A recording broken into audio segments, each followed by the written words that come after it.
Anne of the Island, Chapter 3, Greeting and Farewell. Charlie Sloane, Gilbert Blythe, and Anne Shirley left Avonlea the following Monday morning. Anne had hoped for a fine day.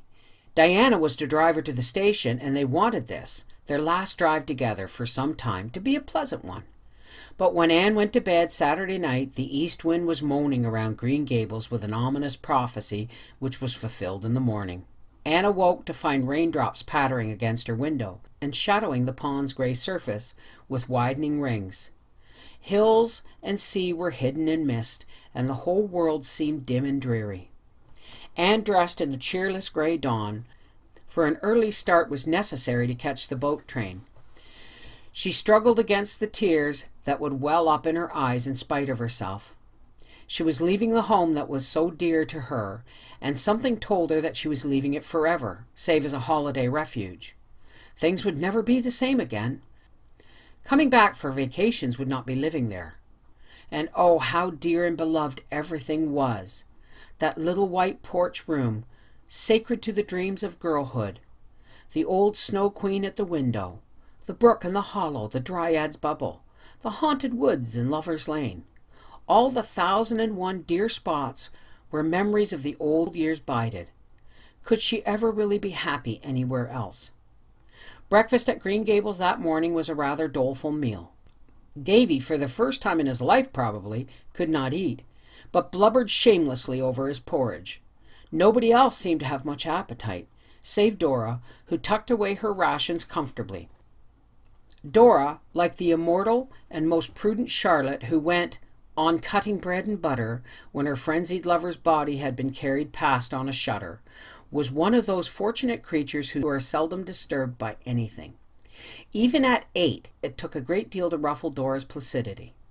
She was sorry Anne was going away, of course, but was that any reason why she should fail to appreciate a poached egg on toast? Not at all. And seeing that Davy could not eat his, Dora ate it for him. Promptly on time, Diana appeared with horse and buggy, her rosy face glowing above her raincoat. The goodbyes had to be said then, somehow. Mrs. Lynde came in from her quarters to give Anne a hearty embrace and to warn her to be careful of her health, whatever she did. Marilla, brusque and tearless, pecked Anne's cheek and said she supposed they'd hear from her when she got settled. A casual observer might have concluded that Anne's going mattered very little to her, unless said observer had happened to get a look in her eyes. Dora kissed Anne primly and squeezed out 2 decorous little tears, but Davy, who had been crying on the back porch step ever since they rose from the table, refused to say goodbye at all. When he saw Anne coming towards him, he sprang to his feet, bolted up the back stairs, and hid in a clothes closet, out of which he would not come. His muffled howls were the last sounds Anne heard as she left Green Gables. It rained heavily all the way to Bright River, to which station they had to go, since the branch line train from Carmody did not connect with the boat train. Charlie and Gilbert were on the station platform when they reached it, and the train was whistling. Anne had just time to get her ticket and trunk check, say a hurried farewell to Diana, and hasten on board. She wished she were going back with Diana to Avonlea. She knew she was going to die from homesickness, and oh, if only that dismal rain would stop pouring down as if the whole world were weeping over summer vanished and joys departed. Even Gilbert's presence brought her no comfort, for Charlie Sloane was there too, and Sloanishness could be tolerated only in fine weather. It was absolutely insufferable in rain. But when the boat steamed out of Charlottetown harbor, things took a turn for the better. The rain ceased, and the sun began to burst out goldenly, now and again between the rents in the clouds, burnishing the grey seas with copper-hued radiance, and lighting up the mists that curtained the island's red shores with gleams of gold, foretoking a fine day after all. Besides, Charlie Sloane promptly became so seasick that he had to go below, and Anne and Gilbert were left alone on deck. "I'm very glad that the Sloanes get seasick as soon as they go on water," thought Anne mercilessly. "I'm sure I couldn't make my farewell look at the old sod with Charlie standing there pretending to look sentimentally at it, too." "Well, we're off," remarked Gilbert unsentimentally. "Yes, I feel like Byron's Childe Harold, only it isn't really my native shore that I'm watching, said Anne, winking her grey eyes vigorously. Nova Scotia is that, I suppose. But one's native shore is the land one loves best, and that's good old PEI for me. I can't believe I didn't always live here. Those 11 years before I came seemed like a bad dream. It's 7 years since I crossed on this boat. The evening Mrs. Spencer brought me over from Hopetown. I can see myself in that dreadful old wincey dress and faded sailor hat, exploring decks and cabins with enraptured curiosity.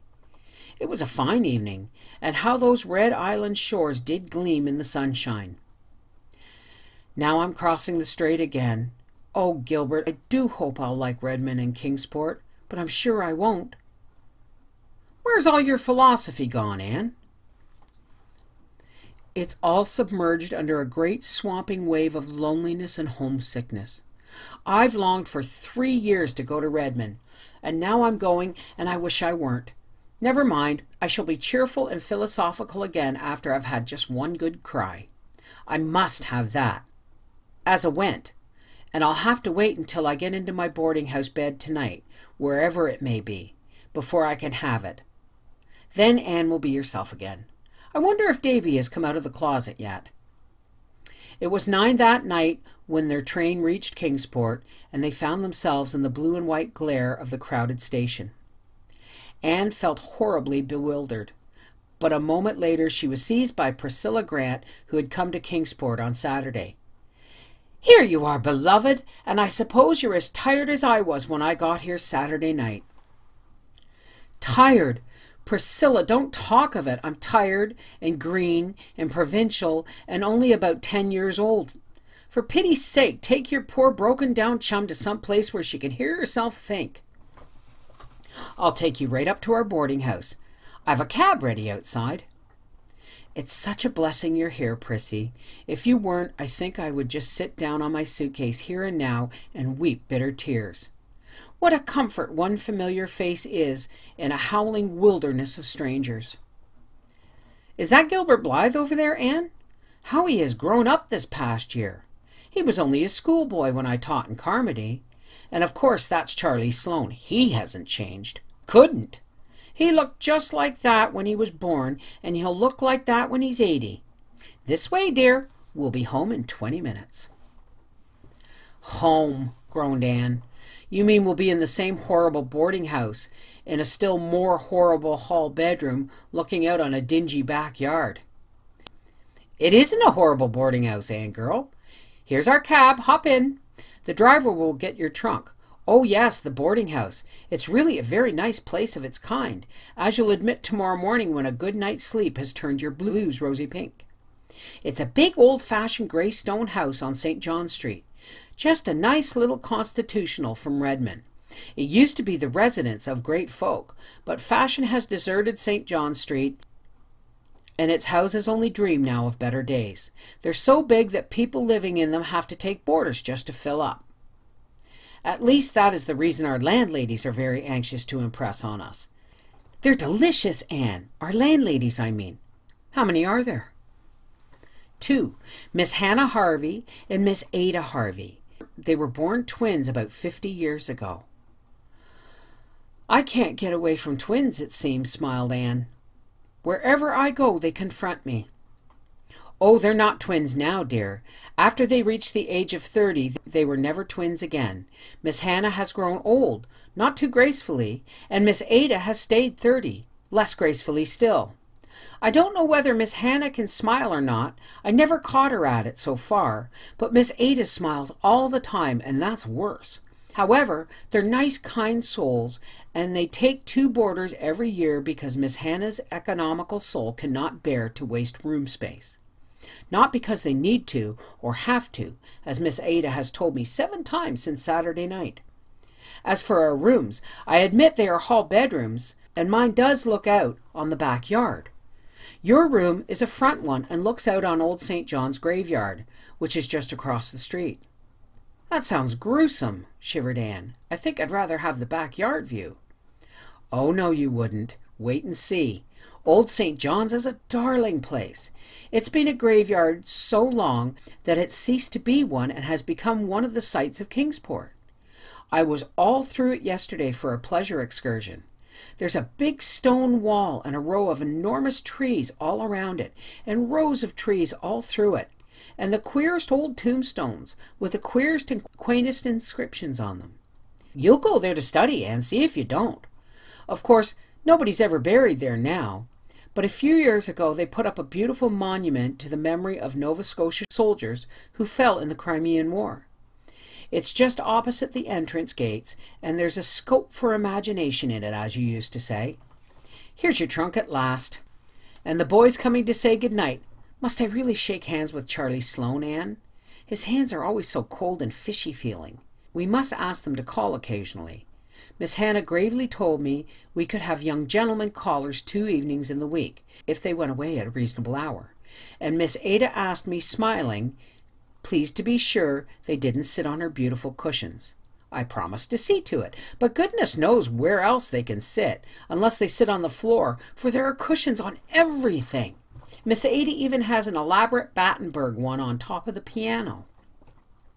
Anne was laughing by this time. Priscilla's gay chatter had the intended effect of cheering her up. Homesickness vanished for the time being, and did not even return in full force when she finally found herself alone in her little bedroom. She went to her window and looked out.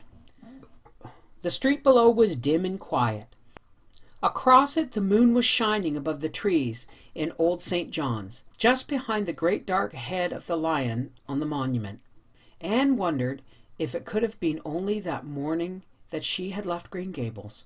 She had a sense of a long passage of time which one day of change and travel gives. I suppose that very moon is looking down on Green Gables now, she mused. But I won't think about it. That way homesickness lies. I'm not even going to have my good cry. I'll put that off to a more convenient season. And just now I'll go calmly and sensibly to bed and to sleep.